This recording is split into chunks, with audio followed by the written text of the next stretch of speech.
webinar, Career Anchors, Tapping into the Power of Talents, Motives, and Values, hosted by HRDQ-U and presented by Edgar Schein. Today's webinar will last approximately an hour. Do stay tuned at the conclusion of the broadcast for an exclusive offer. Before we begin, note there is a chat window, and it's located usually on the upper right-hand corner of your screen.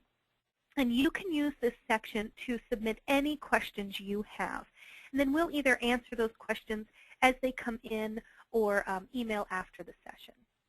My name is Sarah Montgomery, and I will moderate today's webinar. I'm in business development for HRDQ, a publisher of research-based training solutions that improve the performance of individuals, teams, and organizations. Our presenter today is Edgar Schein. Ed is an expert in organizational culture, organization development, process consultation, and career dynamics. He received his master's degree in psychology from Stanford University and a PhD in social psychology from Harvard University. Dr. Schein is a former professor at MIT of organizational psychology and management, and he is currently Sloan Fellows Professor of Management Emeritus. He has authored numerous books and training materials, including Organizational Culture and Leadership, The Corporate Culture Survival Guide, and Career Anchors. Welcome, and thank you so much for joining us today. Hello, all of you all over the world. I don't know whether to say good morning or good afternoon, so I'll just say hello. What I want to talk to you about today is really the product of almost 50 years of research on what you might think of as adult careers and the concept of career anchors, which grew out of this research. To really get us into it, I think I'd like to ask you a question that will illustrate what career anchors is all about. So let's look at the next slide where there's a little poll. If you had to choose just one of the following 5 options, which one of the following would you refuse to give up if faced with a career change that required you to give one or more of these up? Which one would you hold on to?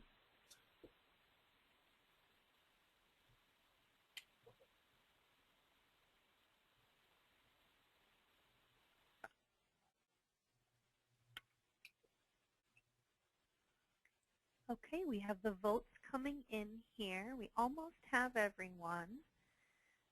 It's a very interesting spread. Okay, it looks like we've got everyone. I'll go ahead and share those results.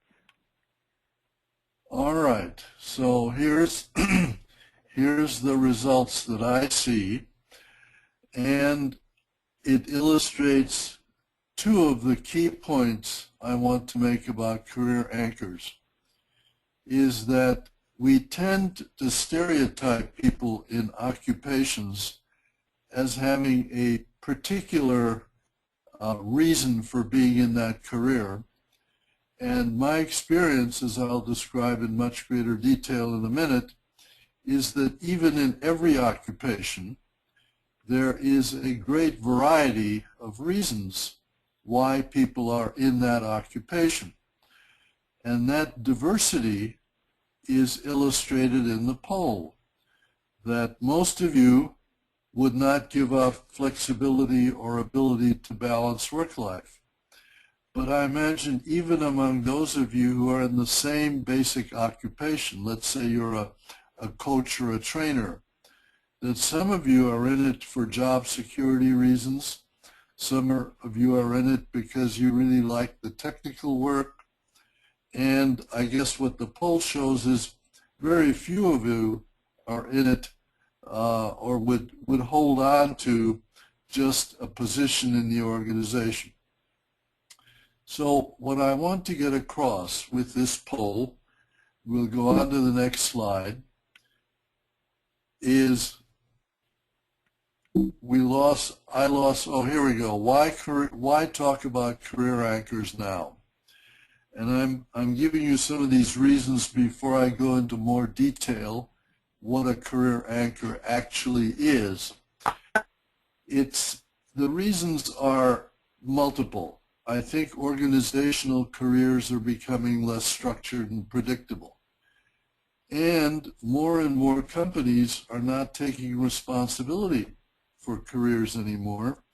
They're asking you, the career occupant, and this is happening worldwide, even in Japan, to take more responsibility for your own career, which means that you better learn what your own career issues are.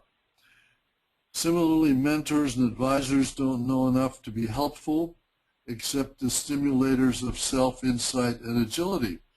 You don't want people to tell you what your career should be about. You want to be able to figure this out for yourself.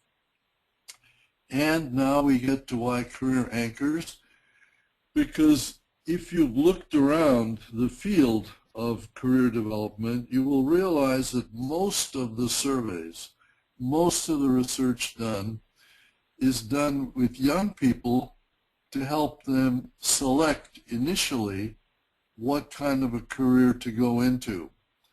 And what I've discovered in the research that I will describe, excuse me, by the way, I do have a cold, but I'll get through it with an occasional cough, so don't mind that. That most of the surveys and tests of career development tend to be for young people, whereas career anchors, as I will describe the research, is a concept that applies to adults and even well into adulthood and even into retirement. In fact, some of the most useful uses of career anchors that I have seen has been in helping figure out what to do after they retire. So let's go on with the next slide. Career anchors is an effective process that helps people to identify what they truly value in a career and what they would not give up if forced to make a choice. What does that consist of? Let's look at the next slide.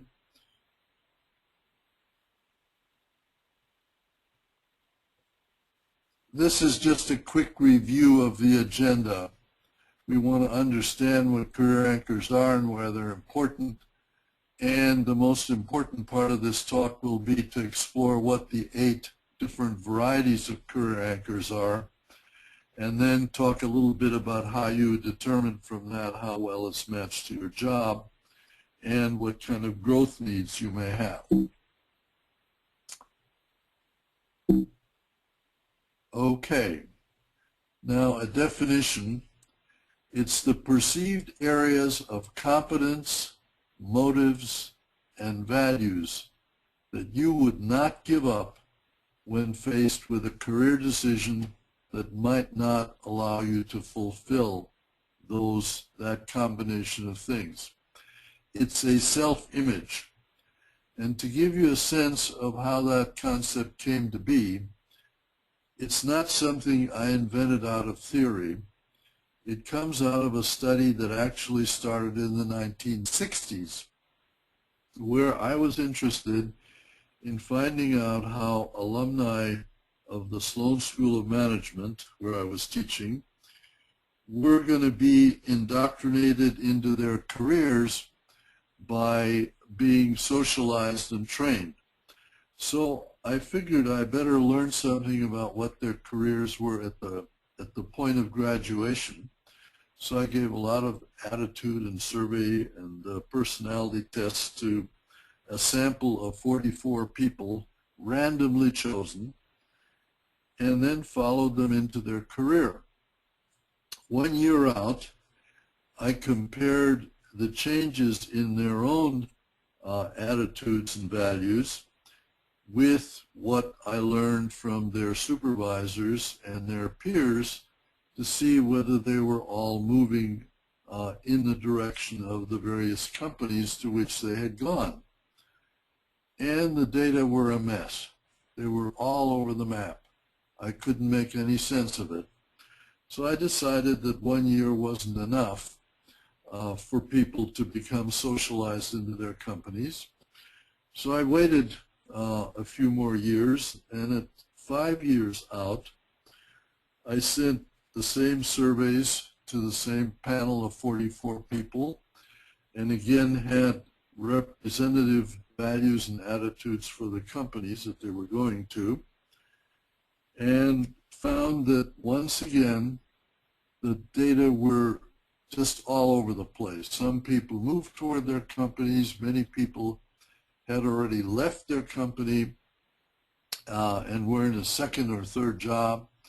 So this whole idea of measuring how people adapt to the company culture, how they're indoctrinated, just wasn't panning out as a research project. So I put the data aside and decided, well, I better do other things. But about 10 years later, in the early 70s, when all of these alumni now were well into their careers, they were into their mid-30s, I decided that I had invested so much in these people that I should really bring them back to MIT, got some research money to do that, and each and every one of them went through a basically 3-hour life career history interview with me, which amounted to asking them step by step, what have you done, like what was your first job, and why did you take that job? And we would discuss that, and I would then say, and what was your next job? And why did you take that job? And as I was doing these interviews, I noticed that people made their choices in a variety of different ways, but within a given interview, the reasons why I did something tended to fall into a pattern. So let me give you an example. An alumnus would say, I majored in finance, and my first job was in the accounting department of my company. And I really liked that, and after a couple of years they moved me. So where did they move you? Well, they moved me up into the treasurer's office, and I liked that. So then what happened next? Well, then they moved me into marketing. And why did they do that? Well, they did that because they wanted to make me more of a generalist. And how did you feel about it? And they said, I didn't like that at all. I really preferred managing all the money stuff. So later in the interview, there's also a question about what do you think your ultimate goal job might be in this kind of a career? Because the intermediate steps had all been in accounting and finance. He said, well, I would like to be the the chief financial officer of General Motors, or maybe even become the treasurer of the U.S. And I said, well, that's interesting, but along the way, wouldn't you have wanted to be the president of General Motors, or, you know, become a general manager of one of these organizations? And the person at that point said, oh, no, no, no, I wouldn't want to do that at all. Why not? Well, because that would involve politics and people and all sorts of interpersonal difficulties and stuff. No, no, I would want to continue to stay in the financial area. And then I cleverly said to this person, yeah, but look, if you're in the financial area as CFO of General Motors, you're going to be managing thousands of people And at that point, the interviewee had a big smile on his face, and he said, "Ed, you don't understand. Those are people just like me." In other words, they're also all money managers.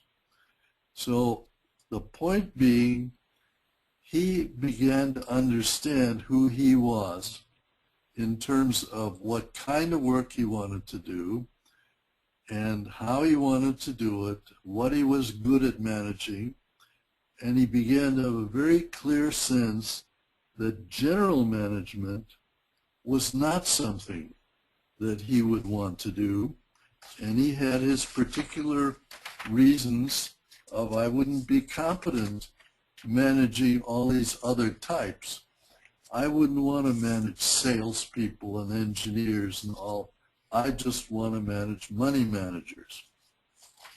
So that really began to formulate in my mind that as people have job experiences, as they get into their careers, they begin to develop a self-image, and they began to talk about it as, when they moved me into marketing and I wanted to stay in the financial area, I felt I was being moved out of my safe harbor. My anchor was money management. So the word anchor actually came out of the interviews, because that's how people began to feel about the essence of who they saw themselves to be.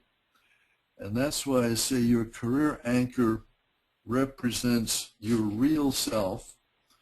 And as the next slide shows, it always involves a combination of competence, where I see myself to be skillful and what I'm good at, motivations and drives, what I really want to do, and values. Now, the values thing is interesting, because I think we mostly don't know about our values until we get much farther into their careers. And let me illustrate that with another story. I had one of my alumni go into a research lab in a large food company, and as his first job, he was given a particular new food that they were thinking of introducing to test it for possible carcinogens, because it had been, you know, chemically processed and all. So he did the research, and he discovered that indeed there were some carcinogens that might be problematic. And so with great enthusiasm, he ran to his boss and showed him these results, and assumed, you know, that the boss would be delighted and that they would do some more research and take this food out of the chain. And the boss said to my panelist, he said, "Well, you know, I see what you've done here, and this is all well and good, but you know, we've been testing this same food in other ways, and this is really a small factor, and we've already got all the marketing plans, so why don't you just forget these particular results that you just got?" Well, at this point, my panelist realized for the first time that he had a particular set of values and ethics, because he was horrified. He didn't know that he would be reacting this way, but he almost on the spot decided, I have to leave this company, because I could never allow myself to become involved in that kind of subjugating data that might be harmful to a product. So he left that company and went to another company, and was more careful in choosing the next job to make sure that there was, that he tested the culture, so to speak, for how does it work ethically in this new company, so that I know I will be comfortable. So just to summarize a little bit in the next slide, I began to see career anchors as not only what you would not give up, but also what best defines what you appreciate in your daily work. In the sense that if we think back to the money manager, he loved working with money. But also he knew that that's the only thing he really wanted to work with. So why is it important to learn this about yourself? Next slide gets into that a little bit.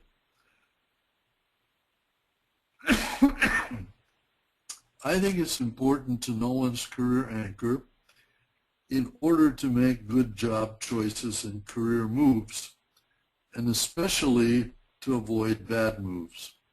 So let's say the guy who had been the money manager had been given a big promotion into marketing or into some other function. He might have been swayed by the extra pay or the extra glory of being in a bigger job, and then would have discovered that he hated the work. And I found in talking to my panelists that that was one of the commonest career errors that people made. They didn't fully understand what their self-image, what their career anchor was, so they accepted a job move or a different kind of career option that sounded good on paper but turned out to be terrible from their point of view, and therefore ended up having to move again. And as we get into the actual anchors, I'll give you a number of examples of how this can happen. So the next thing that happened is I'm interviewing all these 44 people, and each one of them is telling me the story of how they evolved their self-image around their areas of competence and motivation and values. But I'm beginning to see patterns in the stories themselves. There weren't, in other words, 44 different kinds of anchors. There were a limited pattern. And I see that I just skipped a couple of slides. Bear with me. I'm trying to stay both with the slides and my story. So I'll back up to the slide that's in front of you now. This is, in a way, thinking ahead. If you're not the career occupant trying to figure yourself out, why might it be important to help people around you understand what their career anchors are?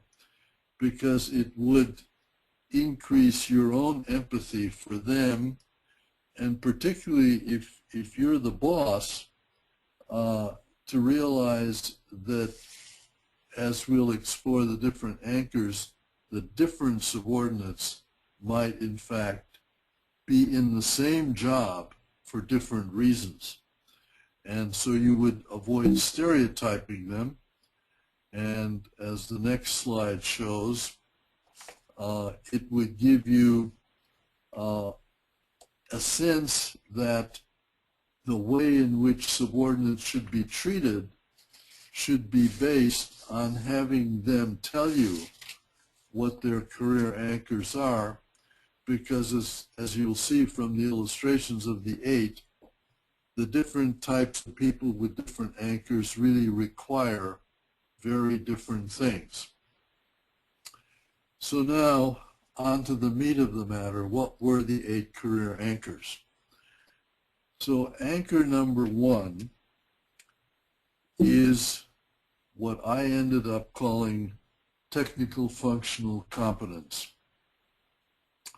And what that means, if we look at the next slide, is that this person would not give up the opportunity to apply and develop the particular skills that define himself.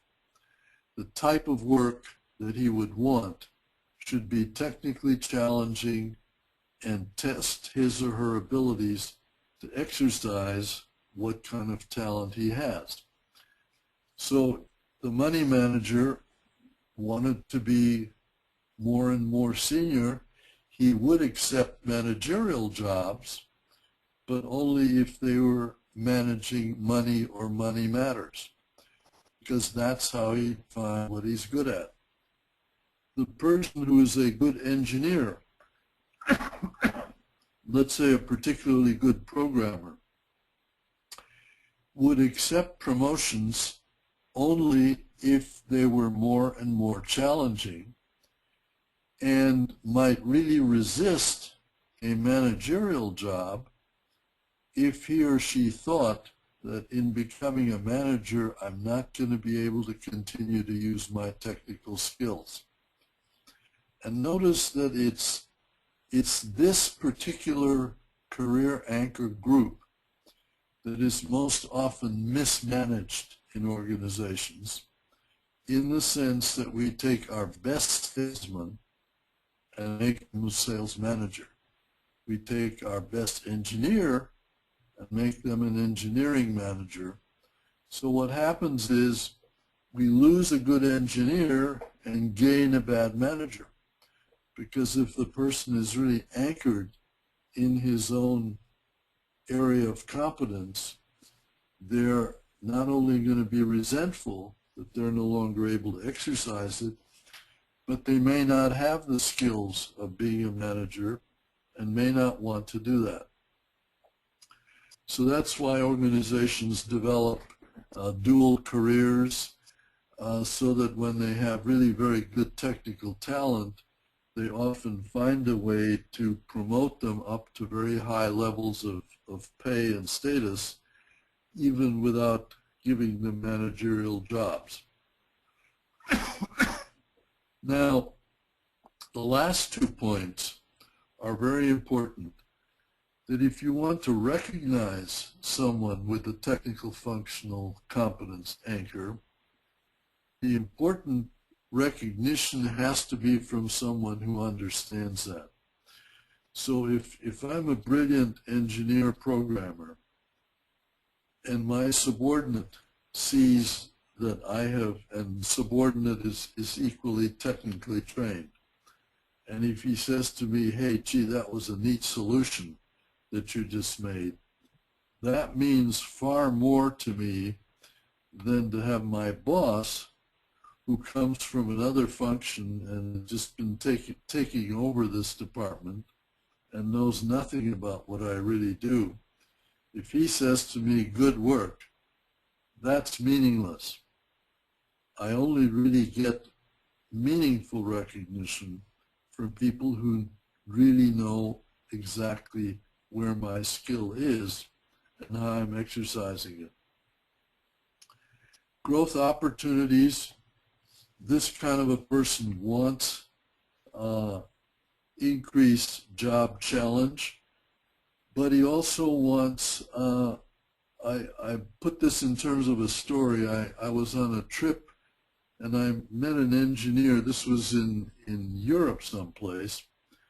I met a man who was from General Electric, who was there with his wife, and I was there with my wife, and we got to talking. And I asked him, you know, what he was doing in Europe. He said he was a senior technical type in GE, and he was in Europe to attend a technical conference in his area of expertise, and he was so grateful to the company that they not only sent him, but asked him to take his wife along. To him, that was infinitely more important recognition and an opportunity to grow than maybe a small raise or a bonus. So I spent a lot of time on this group because I think a lot of people are anchored in this way in every occupation. It's the lawyer who who really specializes in particular tort work or is the trial lawyer. It's the doctor who becomes a specialist on just cardiac surgery. It's the engineer who becomes a particular specialist in a given technical area. It's the policeman who loves the testing, the fingerprinting, and all the technology of being a policeman. What I'm trying to point out is that in every occupation, there will be a large number of people like this who are technically functioning anchored. But they're not the only type. So let's look at the next type. The next type I called general managerial competence because what they would not give up is, next slide, the opportunity to climb the corporate ladder. These are the stereotypical people in organization. These are what we assume everyone wants. But as I'll try to show, you know, there are a lot of people who don't want this. They want the opportunity to climb the corporate ladder. For them, work is defined by broader responsibility that contributes clearly to organizational success. The managerial types are the organization men.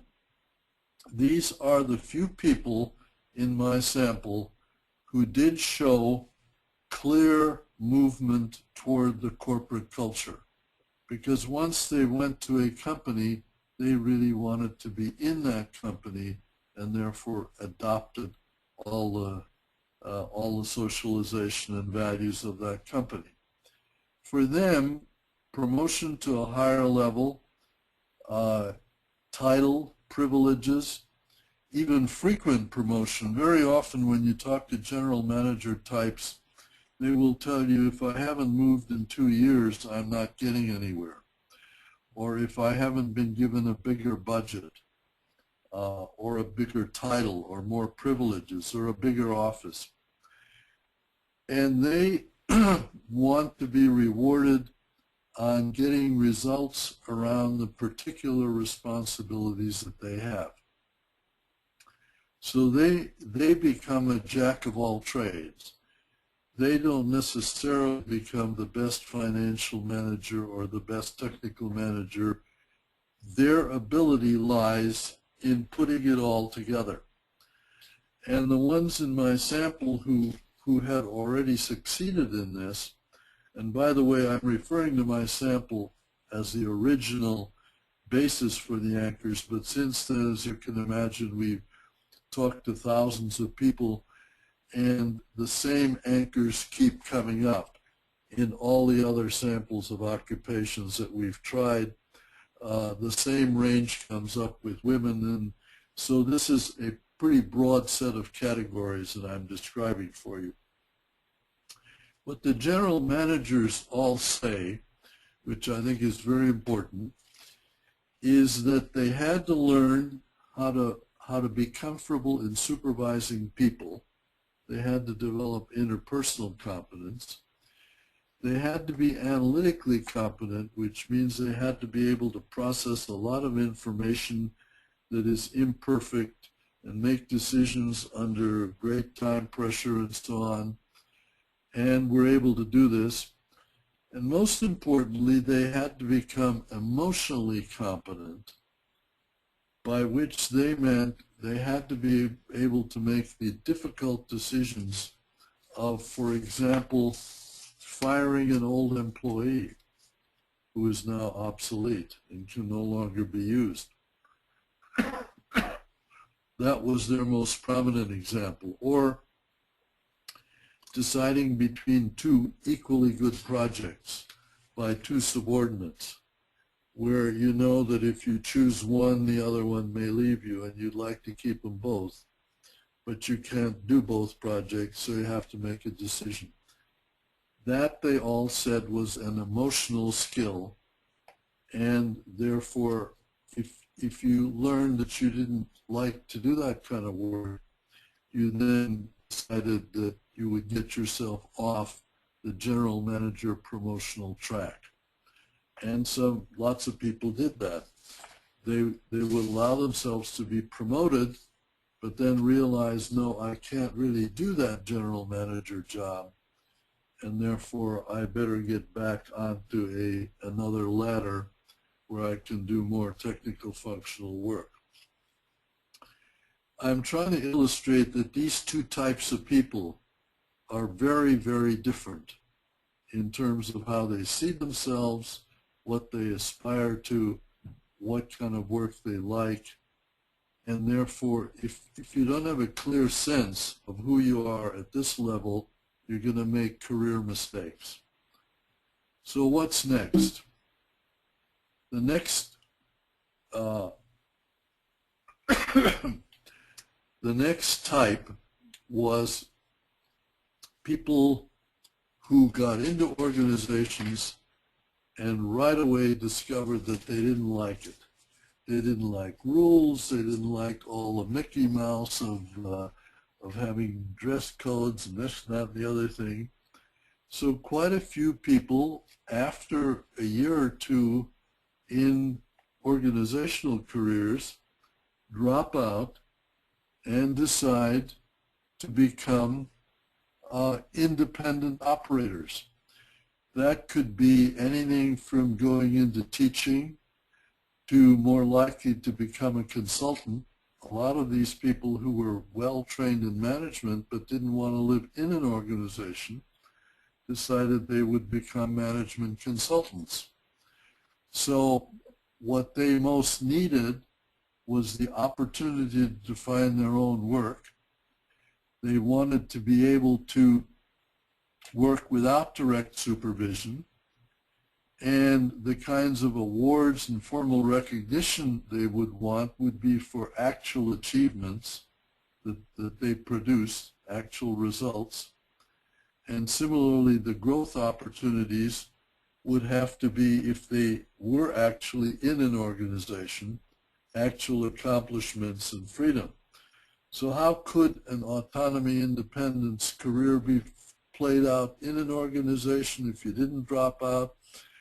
I saw a few people who were, for example, independent regional sales people. They were on the road most of the time, had very, very little supervision, and therefore were able to function in terms of these four criteria. Another example might be when companies create research labs and put them well away from other areas, it gives the researcher the freedom to operate on their own. So that's a third anchor. A counterpoint anchor, not as frequent, but one that I saw, was security and stability. That's the next slide. And what the security stability person wants, go to the next slide, is they want a guarantee of employment and tenure. The type of work they want is predictable, steady work with little uncertainty. They want the seniority rules and the acknowledgement of loyalty and performance. And they will feel uncomfortable if you give them a bigger promotion that, however, is insecure. And I found at first, that sort of violates the ethic of career movement. Shouldn't everyone want to keep going up? But when I talked to some of the people who had this anchor, what I found was that, for example, one kid had grown up on a Western Massachusetts truck farm, had somehow been very good intellectually and got himself into MIT, got himself into the master's program, was working for, I think it was at that point, Western Union, and was in a middle management job in Philadelphia, and he thought he had made it to heaven, because from where he had come, he had already gone up so many steps that to be promoted even further, as he put it, well, if the company really thinks I have more talent, I guess I'd accept it, but I don't need it. So we shouldn't judge someone who is security-oriented as unambitious, which is a tendency to want to do that, because we don't really know, how far they've come already, and therefore give them credit for what they have accomplished. Then another category that was in the original sample and very important was what I called entrepreneurial creativity. There was a bunch of people who wanted, as the next slide shows, opportunity to create an enterprise, roles that required innovative thinking and development, high visibility and public acknowledgement for their accomplishments in creating something new, and basically new ventures and investments that they could attribute entirely to themselves. This is not a large group in the original sample, 6 out of the 44, but 3 of them had already created companies and were successfully running those companies, and several others were very busy looking for an opportunity to do something like that. So I hope what you've gotten so far is that these 5 types are all in our career system, and you wouldn't discover them if you just studied one occupation or one company. The way you discover them is by starting with a random sample of graduates and seeing where they all end up. So as we got into further research beyond the panel, we discovered 3 more anchors that I want to briefly talk to you about, and then we'll review the whole thing. A group of people are in their careers because they believe that the career should be, next slide, related to some kind of a value-based principle. So the person in the food business who wants to create a better, more nutritious food. The person who goes into HR because they want to make things better for employees. The person who goes into a company that does environmental work and so on. This group also exists in all the occupations. There are lawyers who are dedicated to improving the law, doctors who are dedicated to improving healthcare, and so on. So again, we don't want to stereotype and say, well, everyone in HR is a service type. On the contrary, you'll find people in HR who are technical functional. You will find a few who are general managerial. You may even find some entrepreneurs. So that's a 6th anchor. A 7th one that came up, next slide, we called pure challenge, and that is measured by the person in terms of the ability to do new things, solve unsolvable problems. Next slide, please. My clicker isn't working. Okay, here we go. What they would not give up is the opportunity to solve unsolvable problems, competitive roles that push the envelope. These are the traders on the trading floor or the athletes who always have to win. The kind of recognition and pay they would like has to do entirely with this ability to solve unsolvable problems, and they want more and more and more challenge. They're probably not a very common group, but they're a very important group. This is the engineer who is complacent until someone says no one has ever been able to solve this problem. And then suddenly he gets very, very interested. And then finally, the eighth and increasingly important one is lifestyle. And let's go to the next slide. What they would not give up is to balance the opportunity to integrate personal needs with career needs. And this often is a product of dual careers. If there are two people with two career anchors and they both want to fulfill their own particular needs, they may have to compromise both careers or one or the other and find a way to integrate all the needs of the family and self-development and personal development in order to be able to maintain both careers in some kind of adaptive way. So what I've tried to do is to illustrate these 8 ones. There may be others, but we haven't found any others yet. So if we go to the next slide, let's look at all 8. And again, okay, here we go. They're all 8.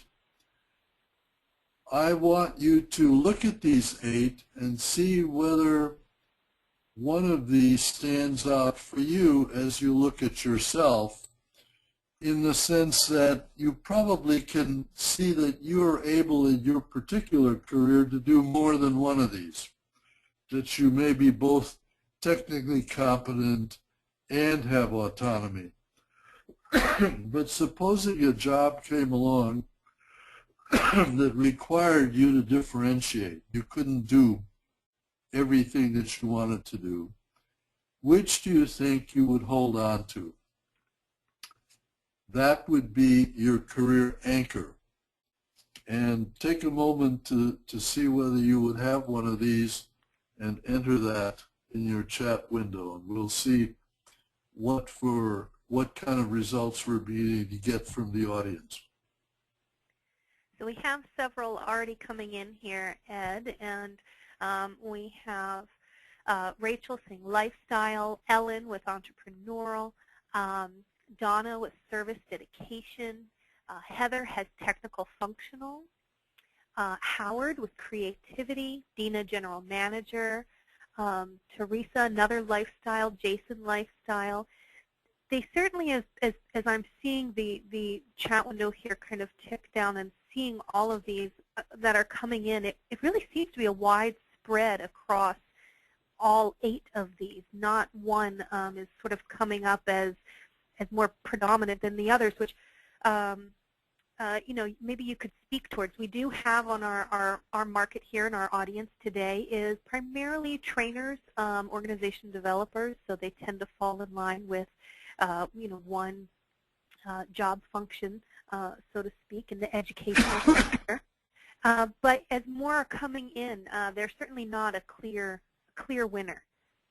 And that is exactly the point I want to make, that even in any given occupation, you will find people have a different sense of why they're in that occupation. And that's why it's so important to gain that self-insight. The reason in the end I ended up creating a self-administering booklet, which you'll hear about in a minute, is it was very important, it seemed to me, for people to understand what their career anchor was. After these interviews, people thanked me and said, you know, for the first time, from having done the interview, I'm beginning to understand why I am in the career that I am and why I made some mistakes. So just to wrap this up, let's go to the next slide. This is going to be mostly summary material now. A career anchor is defined as the one thing a person would not give up if forced to make a choice. And you saw that within the audience that I'm addressing, there's a broad range of these, and I'm excited that you were able to identify some. People often say, well, I don't have a career anchor, and I say, well, I think you probably do, but you need maybe to go through the career history interview to figure out what it is. Now, just to summarize further, the role of career anchors, the next slide, they do strengthen with adult experience, and I think they become more stable. People ask me, do they stabilize? And I say, yes, the older you are, the clearer you are about who you really are, and will be clear about what you will not give up. And if your job doesn't match what your career anchor demands, for example, if you're a production worker on a production line and your job is just a source of income, the research that we've done shows that people have anchors, but they'll show up in their hobbies and second occupations or remain latent. You know, in the old days when there were housewives, nowadays there are very few housewives. Everyone is in second careers. But you could type housewives as to whether they were primarily entrepreneurial or technical functional or managerial because they manage the family. And this could often be a very amusing exercise to see how the homemaker actually illustrates the anchors as well. So what happens to anchors in retirement, I leave to all of you who are coaches and trainers to think about, because maybe the problem of retirement is that we abandon our sense of what our anchor is and don't find a way to pursue in retirement the thing that we always cared about in our job. So to summarize, next slide, every occupation has people in it with all the anchors but different frequencies. Next slide. Different people, even in the same occupation, have different career anchors. What people seek is different depending on their anchor. Knowing what people want, where they excel, and what they value is essential to making good career choices. And it's important, by the way, if you know your career anchor, to communicate that to other people, especially bosses and people who have career control over you, so that they don't mismanage you. That's the point is not to have the boss use this as a test, but rather to have the individual know themselves well enough to be able to tell their boss, you know, this is me, this is the kind of work I need, so please don't promote me into something that will not be me. And to facilitate that, we created years ago self-developmental books, which will now be described for you. So I hope you have understood that this is an important adult career concept, which is very important for you individually and for the people with whom you work to get a handle on so that their adult career can be more satisfying. Thanks very much. Thank you, Ed. And yes, as Ed mentioned, today's presentation is based on Ed's research and the assessment of career anchors. And you can purchase this and work through this on your own or in a group setting as well. For joining us today, you'll receive 25% off the Career Anchors Facilitator set. That's regularly $76. The 4th edition offers a facilitator a comprehensive resource for administering a powerful training session that will help participants get a clearer picture of who they are personally and professionally. The Career Anchors Facilitator Guide set includes one copy of each of the self-assessment, the participant workbook, and then the facilitator guide.